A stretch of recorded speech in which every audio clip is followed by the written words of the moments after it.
الحمدللہ رب العالمین والصلاة والسلام علی سید الانبیاء والمرسلین وآلہ وصحبہ اجمعین۔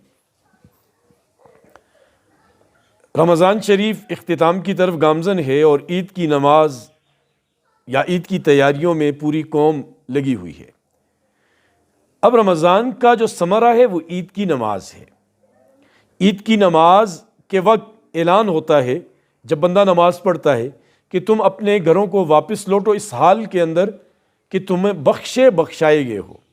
قد بدلت سیئاتکم حسنات، تمہاری برائیوں کو نیکیوں سے تبدیل کر دیا گیا ہے، تمہارے گناہ مٹا دیے گئے ہیں۔ خوش قسمت ہوتے ہیں وہ لوگ جنہیں رمضان کے بعد اللہ پاک عید کی نماز کی توفیق نصیب فرماتے ہیں۔ یہ نماز چونکہ سال میں 2 بار ہوتی ہے، اس لیے اس کا طریقہ کار ذہنوں سے اکثر نکل جاتا ہے بہت سارے دوست احباب کے۔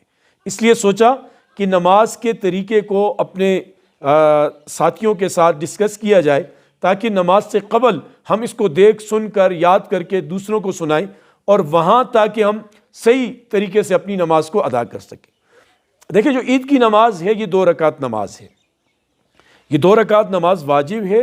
اس کی نیت میں آپ نے یہی کرنا ہے کہ 6 زائد تکبیروں کے ساتھ 2 رکعت نماز عید الفطر میں اللہ کے لیے پڑھتا ہوں۔ آپ کی نماز شروع ہوئی، امام سبحانک اللہم پڑھتا ہے، آپ بھی پڑھتے ہیں، پھر وہ تعوذ اور تسمیہ پڑھتا ہے سرن۔ اس کے بعد 3 تکبیرات کہنی ہے، اللہ اکبر، امام نے بھی اور مقتدیوں نے بھی، اور تینوں مرتبہ ہاتھ کو کانوں تک اٹھانا ہے، رفع یدین کرنا ہے۔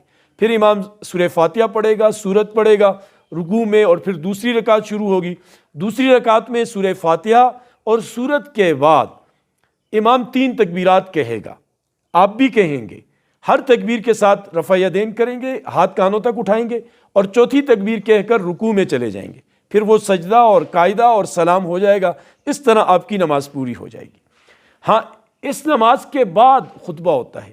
جمعے کی نماز سے پہلے خطبہ ہوتا ہے اور عید کی نماز کے بعد خطبہ ہوتا ہے۔ اب عید کی نماز کے بعد خطبہ پڑھنا یہ سنت ہے، لیکن لوگوں کا خطبہ سننا یہ واجب ہے۔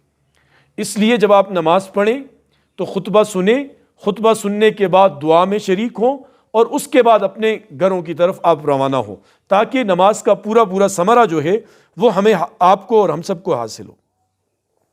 ایک اور بات بھی ذہن میں رہے کہ عید کے دن فجر کی نماز سے لے کر عید کی نماز تک کوئی نفل نہیں پڑھنے، نہ گھر میں نہ مسجد میں، بس عید کی نماز کی تیاری کرنی ہے۔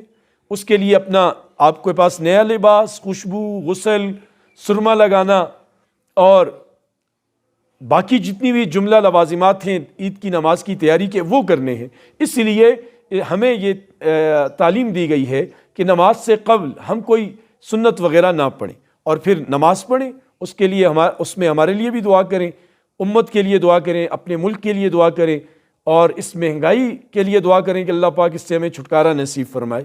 اللہ ہمیں عمل کی توفیق دے۔